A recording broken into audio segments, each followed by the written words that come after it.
Hello friends, आज हम ancient history की नेक्स्ट क्लास को लेकर आए हुए हैं। ये आपको क्या करना है, इस वीडियो को देखना है और जितनी बार आप रिवीजन करेंगे, जितने से ज़्यादा बार रिवीजन करेंगे उतना आपको बेनिफिशियल होगा एग्ज़ाम के पॉइंट ऑफ व्यू से एंड मेनली प्रीलिम्स के पॉइंट ऑफ व्यू से। Because prelims is the fact game and fact basis knowledge game. It means, इसका मतलब ये है कि आपको प्रीलिम्स की परीक्षा में नॉलेज बेस ही गेम, वहाँ पे आपको नॉलेज के आधार पे ही ABCD में तुक्का लगाना है। ऐसा नहीं कि आपको गेस वर्क करना है, तो ऐसा नहीं है कि आप कुछ भी गेस कर देंगे। भाई जब आप पढ़े रहेंगे, जब आपके पास नॉलेज रहेगा, तब आप जाके कहीं एलिमिनेट कर पाएंगे। अगर वहाँ एलिमिनेट का ऑप्शन भी है तो आप एलिमिनेट तभी कर पाएंगे कि नॉलेज बेस पे ही एलिमिनेट कर पाएंगे। चलिए, वक्त को ज़ाया ना करते हुए हम टू द पॉइंट में आते हैं। और आज हम मौर्य पूर्व देशीय आक्रमण एंड मौर्य काल को देखेंगे। आइए शुरू करते हैं। आपको क्या करना है कि आपने साल भर कुछ नोट्स बनाए होंगे, उसे आपको ओपन करना है और उसे आप बार बार प्रैक्टिस कीजिए। बार बार सुबह उठ के पढ़िए, जब भी आपको पढ़ने का मन कर रहा है बार बार रटिए उन चीज़ों को। एंड MCQ को सॉल्व कीजिए। जितने ज़्यादा MCQ सॉल्व करेंगे आप, उतने ज़्यादा आपको बेनिफिट मिलने वाला है प्रीलिम्स की परीक्षा में। आइए देखते हैं मौर्य पूर्व देशीय आक्रमण को। देखिए, आपको इसमें सिंपल सा बात समझना है कि दो आक्रमण हुए हैं। एक आक्रमण हुआ है ईरानी आक्रमण और दूसरा हुआ है यूनानी आक्रमण। ईरानी एंड यूनानी आक्रमण हुए हैं। एंड यहाँ पे आपको देखना है कि दोनों जो आक्रमण हुए किस साइड से हुए हैं। दोनों आक्रमण जो हुए हैं ये उत्तर पश्चिम साइड से हुए हैं। ये जो पंजाब वाला रीजन है, क्यों क्यों हुए हैं क्या? देखिए, यहाँ क्या होता था कि देखिए इस साइड तो क्या हो गया, हिमालय हो गया। यहाँ से पर्वत पार करके मुश्किल है आ पाना। यहाँ से पूरा वाटर बॉडी है, लेकिन ये वाला जो है पोर्शन है, ये लैंड से लगा हुआ है। एंड यहाँ पे क्या है कि ये पंजाब पार्ट में व्यवस्थित राज्य व्यवस्था नहीं थी। जो पंजाब वाला रीजन है, यहाँ ज़्यादा व्यवस्थित राज्य व्यवस्था नहीं थी। तो जितने भी आक्रमणकारी हुए हैं वो यहीं से उत्तर पश्चिम पार्ट से ही क्या हो करते हैं, इंटर करते हैं। आई होप आपको समझ में आया होगा कि कैसे ये क्यों यहाँ से इंटर कर रहे हैं। तो अपन आगे देखते हैं कि ईरानी आक्रमण के बारे में हमें क्या पढ़ना है एंड क्या एग्जाम के पॉइंट ऑफ व्यू से बेहद इंपॉर्टेंट है। आइए उसे देखते हैं।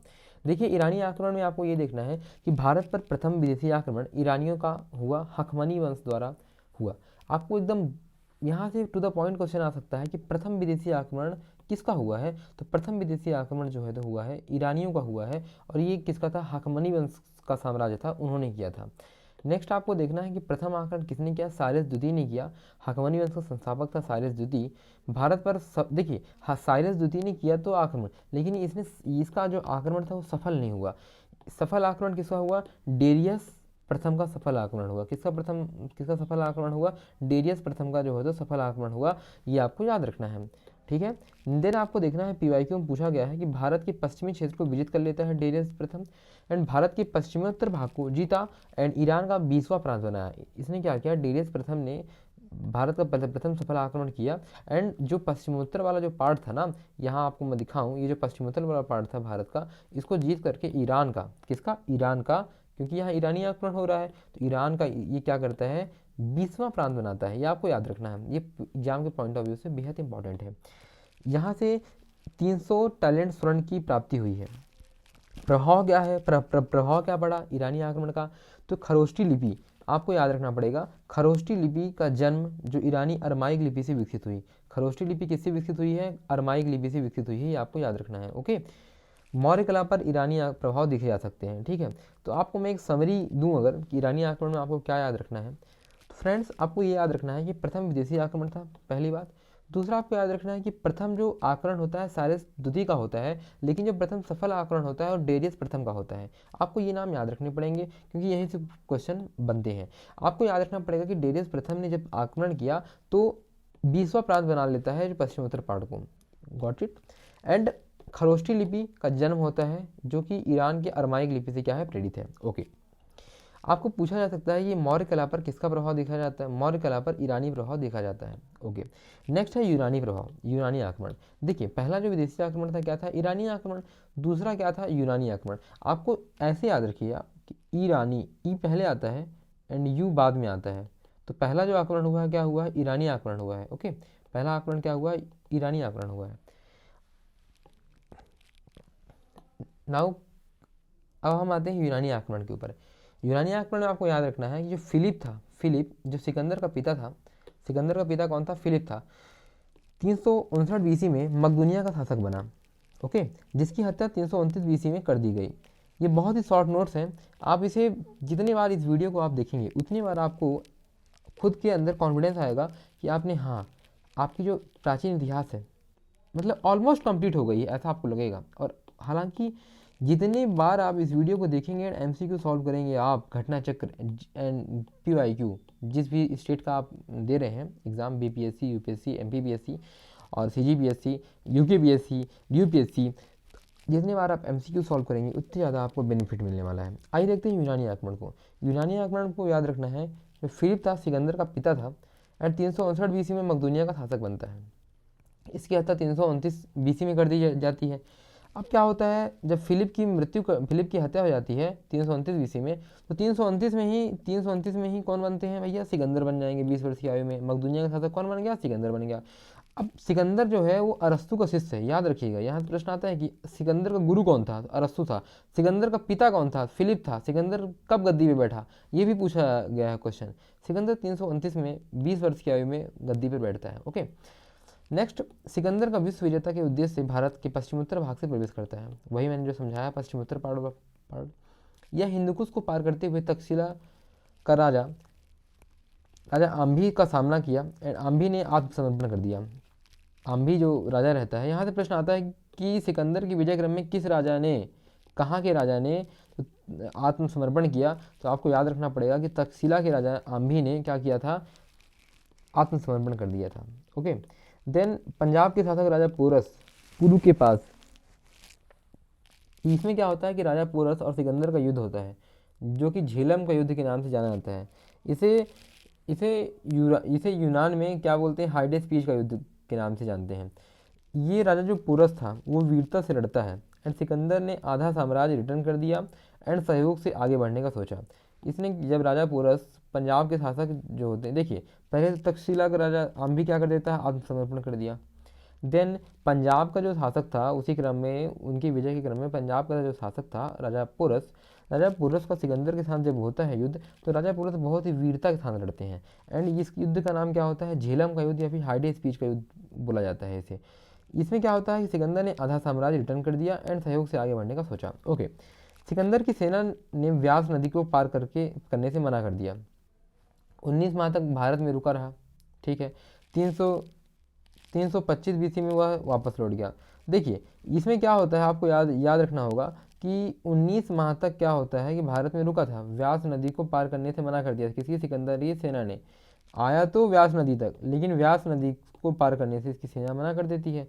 तो क्या होता है कि 19 माह तक क्या करता है, ये भारत में रुका रहता है, लेकिन फिर 325 बीसी में इसे एट लास्ट वापस लौटना पड़ता है।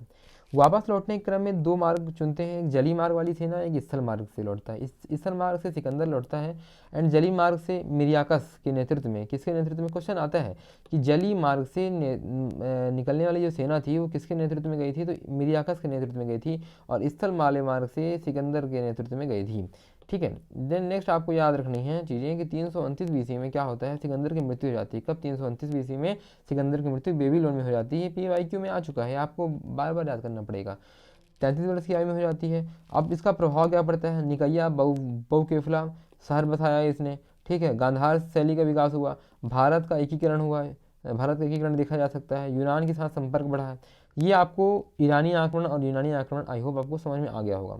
अब हम देखते हैं मौर्य वंश। देखिए जो भी आक्रमण हुए हैं मौर्य वंश के पूर्व हुए हैं, ठीक है। अब मौर्य वंश में क्या होता है कि सबसे पहले हम देखते हैं मौर्य वंश की जानकारी के स्रोत। तो जानकारी के स्रोत क्या है, एक साहित्यिक है, एक पूरा तात्विक है। अब साहित्यिक में क्या होगा, साहित्यिक में होगा कोई ग्रंथ होगा, कहानी होगी कोई, इस प्रकार से होगा। पुरातात्विक में क्या होगा, अभिलेख होगा, गुफा होगा, अभिलेख, इस टाइप से होगा। तो साहित्यिक जो जानकारी के स्रोत मिले हैं क्या है, अर्थशास्त्र है, इंडिका है, मुद्रा राक्षस है, पुराण है, बौद्ध जैन ग्रंथ है। चाणक्य का सप्तांग सिद्धांत है, मेगास्थनीज यूनानी जो था। विशाख दत्त किस प्रकार चाणक्य की हेल्प से चंद्रगुप्त जो राजा बनता है ना, वो मुद्रा राक्षस में करते हैं कि किस प्रकार चाणक्य की हेल्प से चंद्रगुप्त मौर्य वंश की स्थापना करता है। अब देखिए ये आपको आगे बहुत ही डिटेल में पढ़ने को मिलेंगे। अशोक के अभिलेख, भवन, स्तूप, ये सब क्या मिलते हैं भाई, पुरातात्विक साक्ष्य मिलते हैं। सही बात है, जो राजा रहेगा वो अपना अभिलेख बनाएगा या स्तूप बनाएगा या गुफा बनाएगा, कुछ तो बनाएगा ही, उसी से आधार पर अपन क्या करेंगे कि मौर्य वंश की जानकारी अपन इकट्ठा करेंगे। ओके, अब आइए स्थापना के बारे में हम देखते हैं। नंद वंश का देखिए, नंद वंश लास्ट वंश रहता है। नंद वंश के अंतिम शासक कौन होते हैं, घनानंद होते हैं। ठीक है, ओके, घनानंद होते हैं। घनानंद को चंद्रगुप्त मौर्य क्या करता है, पराजित, घनानंद को चंद्रगुप्त मौर्य पराजित करके मौर्य साम्राज्य की स्थापना करता है। किसकी स्थापना कर दिया, मौर्य साम्राज्य की स्थापना कर दिया। आपको याद रखना पड़ेगा कि चंद्रगुप्त मौर्य किसको हराकर मौर्य साम्राज्य की स्थापना करता है, तो घनानंद को हराकर मौर्य साम्राज्य की स्थापना करता है।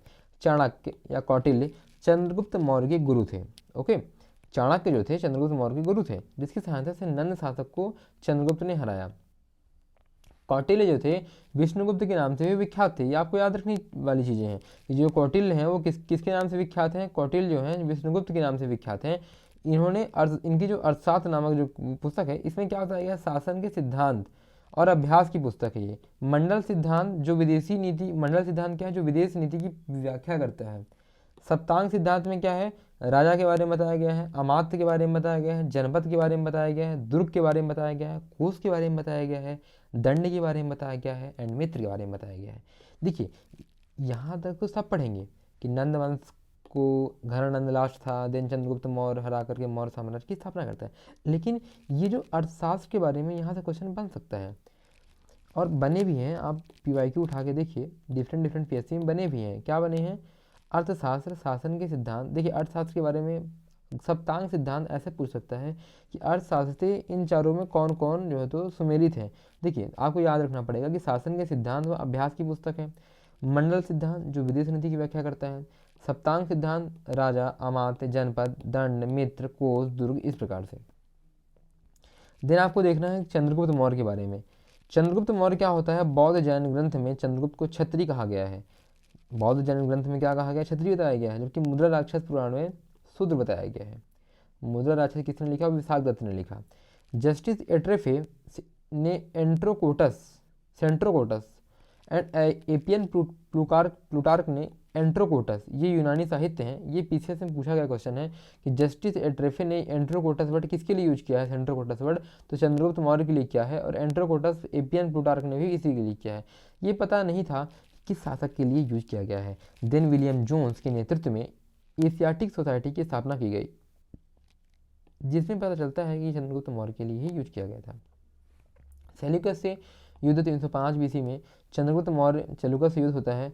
जब सेल्यूकस से जब युद्ध होता है तो क्या होता है कि इसमें संधि के रूप में मेगासिनीज, अब देखिए प्रश्न में आ सकता है भाई कि मेगासिनीज मौर्य दरबार में आता है, लेकिन किस शासक के कार्यकाल में आता है, तो आपको याद रखना पड़ेगा चंद्रगुप्त मौर्य के शासनकाल में आता है। चंद्रगुप्त मौर्य ने 500 हाथी दिए, बदले में सेल्यूकस ने काबुल, कन्हार, मकरान, हेरात, ये याद रखिएगा, काबुल, कन्हार, मकरान, हेरात, ये 3 क्षेत्र जो है तो ले लेते हैं। ये बहुत ही इंपॉर्टेंट क्वेश्चन बन सकता है। काबुल, कन्हार, मकरान, हेरात जो है तो ये ले लेते हैं। काबुल, एक बार और याद कीजिए, काबुल, कन्हार, मकरान, हेरात, ठीक है। मेगासिनीज सेल्यूकस के दरबार में था, बाद में चंद्रगुप्त के दरबार में आ जाता है, ठीक है।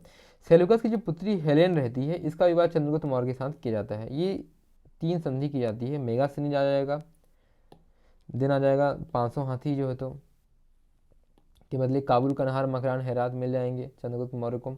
एंड पुत्री हेलेन, सेल्यूकस की जो पुत्री रहती है हेलेन का विवाह चंद्रगुप्त मौर्य से हो जाएगा। ओके, जस्टिन प्लूटार्क ने के अनुसार चंद्रगुप्त ने 6 लाख सेना से पूरे भारत को रौंद डाला, ठीक है। 298 BC में श्रवण बेलगोला में संलेखन पद्धति द्वारा संतरा पद्धति से इसकी मृत्यु हो गई। संलेखन पद्धति मतलब एक जैन धर्म से प्रेरित था ये, और ये भूखे रह करके प्राण त्याग दिया। प्रश्न आ सकता है कि ऐसा कौन सा शासक रहा है मौर्य वंश का जो संलेखन, जो जैन धर्म से प्रेरित होकर के अपने प्राणों को त्याग दिया था, तो चंद्रगुप्त मौर्य टिक करिएगा। अब आते हैं चंद्रगुप्त मौर्य के बाद बिंदुसार। बिंदुसार को क्या बोलते हैं, अमित्र घात भी बोलते हैं, शत्रु विनाशक भी बोलते हैं इसे, ठीक है। जैन ग्रंथों में सिंहसेन कहा गया है इसे। तक्षशिला में 2 विद्रोह हुए हैं, पहले सुसीम, दूसरे अशोक को भेजा गया, ठीक है। बिंदुसार का पुत्र रहता है अशोक।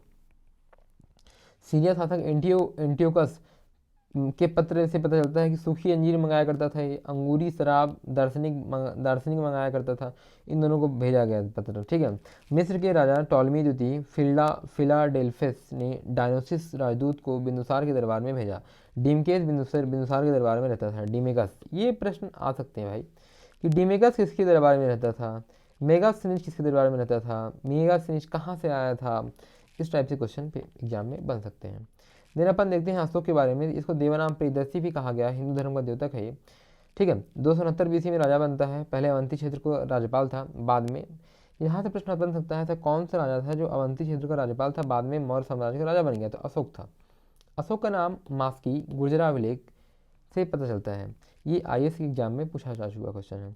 261 बीसी में 9वें वर्ष कलिंग युद्ध, जिसके बाद उसमें धम्म का मार्ग अपना लिया, ठीक है। धम्म प्रचार के लिए कार्य किए इसने। तृतीय बौद्ध संगीति इसी के शासनकाल में हुई थी।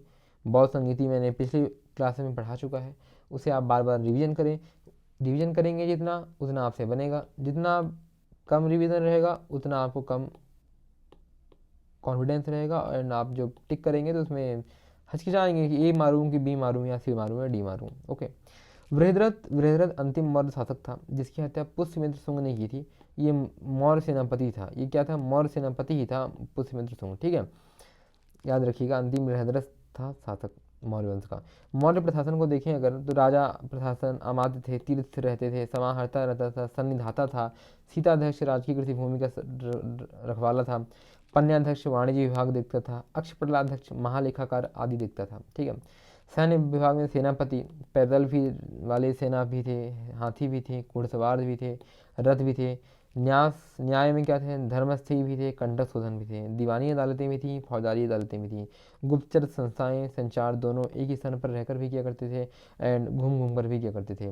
तो यहाँ तक हमने मौर्य काल को बहुत ही शॉर्ट में देखा। एंड आपसे ये गुजारिश है कि आप इस पूरी वीडियो को अच्छे से देखें।